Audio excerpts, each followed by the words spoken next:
दिल्ली में असली जीत का कोई हकदार है तो माननीय प्रधानमंत्री हैं।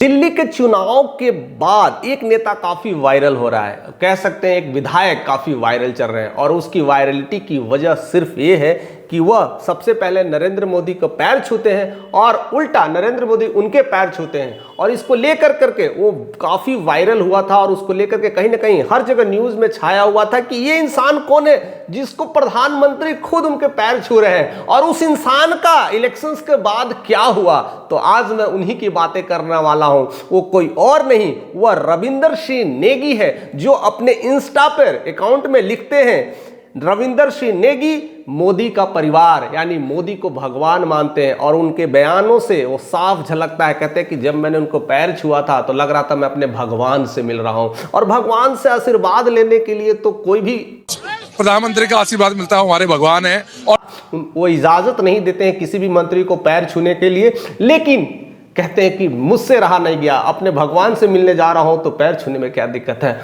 और शायद वो प्रसाद भी अब मिल गया है सब लोगों के सामने। आज मैं हूं, आज मैं रविंदर सिंह नेगी कह सकता हूं गर्व से कि आज मैं जिस तरह से पड़पड़गंज में जिस तरह से अवध ओझा को लाखों वोटों से हराया है, इतने सारे वोटों से हराया है, और जिस तरह से आप लोगों ने हमें सम्मान दिया है, कहीं ना कहीं यह सब प्यार दिख रहा है। अब बताने की जरूरत नहीं है। जिस तरह से रविंदर सिंह नेगी ने बताया है कि अपने आप को किस तरह से कैसे से किस तरह से ढाला है, वो सब कुछ यह खबर बता रही है। अगर देखा जाए तो दिल्ली में आखिरी बार जब सरकार बनी थी तो 1998 में बनी थी। उस समय दिल्ली की मुख्यमंत्री सुषमा स्वराज हुआ करती थी, बाद में विदेश मंत्री बनी और वो इंतकाल भी कर गई। अब उनकी बेटी खुद सांसद है। बांसुरी स्वराज के बारे में आप जानते ही होंगे, वो बन चुकी है। अब उनकी सियासत के बाद से उस तरह से पूरी तरह से दिल्ली में कहीं ना कहीं खात्मा हो गया था, यानी पूरी तरह से बीजेपी का सुखापन चला गया था कहीं ना कहीं। अब वह तरस रही थी, और देखते देखते वो 26 साल निकल गए। 26 साल कांग्रेस आई, फिर आपकी सरकार आई, अब उसके बाद से फिर से एक नई हरियाली, एक नई सुगबुगाहट हुई है, यानी 26 साल बाद फिर से वापसी हुई है।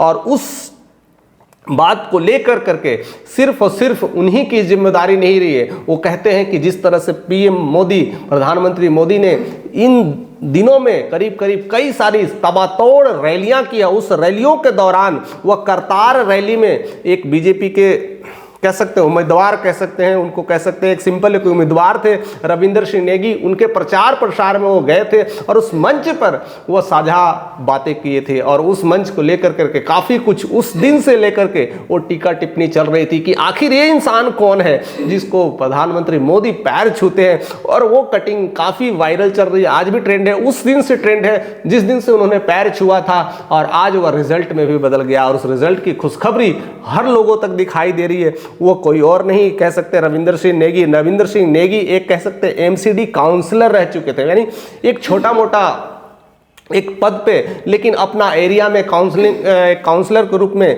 कहते हैं ना विनोद नगर इलाका है दिल्ली में, दिल्ली के रहने वाले, वहीं पर अपने काउंसलर के रूप में लोगों से ज़्यादा संबोधित कर चुके हैं, लोगों से ज़्यादा मिलते जुलते हैं। लेकिन रविंदर सिंह नेगी के बारे में एक और जो करीबी कह सकते हैं, करीबी बात कह सकते हैं, वह संघ के सबसे नज़दीक रहे हैं, यानी संघ के सबसे खास एक में से एक है। यानी दिल्ली की जो संघ परिवार है, दिल्ली के संघ परिवार में अगर नाम आता है तो रविंदर सिंह नेगी को आता है, और पहली ही बार उनको यह मौका मिला और क्लिक कर दिए, यह आसान नहीं था। रविंदर सिंह नेगी के लिए यह भी एक कहते हैं उपहार से कम नहीं था। एक सीधा काउंसलर सीधा बन गया विधायक, और जिस तरह से विधायक बना, उसकी नाम और उनकी जो रौनक है, कहीं ना कहीं उनकी वीडियोस जिस तरह से वायरल हो रही है, उनको देख कर करके अब उनका नाम धीरे धीरे सीएम की रेस में भी उछाला जा रहा है। यानी दिल्ली के कह सकते हैं मुख्यमंत्री में रविंदर सिंह नेगी का भी नाम आने लगा। अपना भगवत कहते हैं ना भगवा ड्रेस को रिप्रेजेंट करते हैं, और बीजेपी के साथ जो गठबंधन को दिखाते हैं, मजबूती को दिखाते हैं, एक संघ को रिप्रेजेंट करते हैं,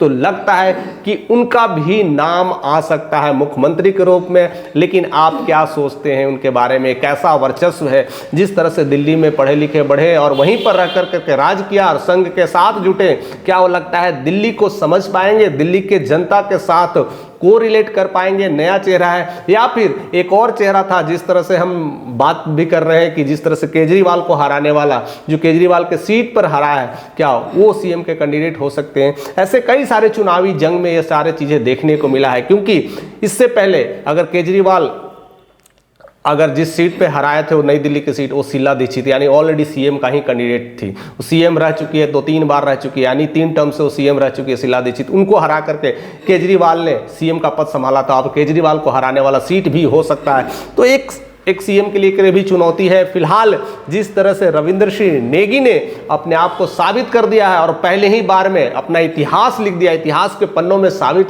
कर दिया है कि अब वो रुकने वाले नहीं है। और जिस तरह से वह काम कर रहे हैं, अब लगता है कि उनकी दहाड़ भी दिखने वाली है धीरे धीरे। अब जैसे जैसे वो नज़दीकियाँ बढ़ेगी, जिस दिन को पार्टी का क्लियरिटी आएगा कि कौन सीएम बनेगा, उसके रेस में जिस तरह से वो आगे बढ़ रहे हैं, लोकप्रिय हो रहे हैं, लोग उनके पीछे हर चीज़ जानने की कोशिश कर रहे हैं। अभी तक उनके सारे अकाउंट में ये ज़्यादा कुछ डिटेल नहीं मिल पाया है। जो कुछ भी मिला है उनके इंस्टा अकाउंट से मिला है। वही इंस्टा अकाउंट से मैंने देखा है कि रविंद्र सिंह नेगी मोदी का परिवार मानते हैं, यानी मोदी ही सब कुछ है, भगवान है, उनकी पूजा अर्चना करते हैं, यानी उन्हीं की देख रेख या संघ को लेकर के एक रिप्रेजेंटेटिव के तौर में दिखा है। उससे ज़्यादा कोई इन्फॉर्मेशंस नहीं मिलता है। बट वही एक इन्फॉर्मेशंस है जो करतार रैली के समय बीजेपी ने उनके, यानी कह सकते हैं मोदी ने पैर छुआ था, वही वायरल हो रहा है। उसको लेकर के वो काफ़ी कुछ वायरल है और काफ़ी कुछ ट्रेंड चल रहा है। फिलहाल उनके बारे में आप क्या सोचते हैं, क्या राय लगते हैं, क्या दिल्ली के मुख्यमंत्री पर वो काबिज हो सकते हैं? आप ज़रूर कमेंट करके हमें बताइएगा और चैनल पर नए तो ज़रूर से ज़रूर सब्सक्राइब करिएगा।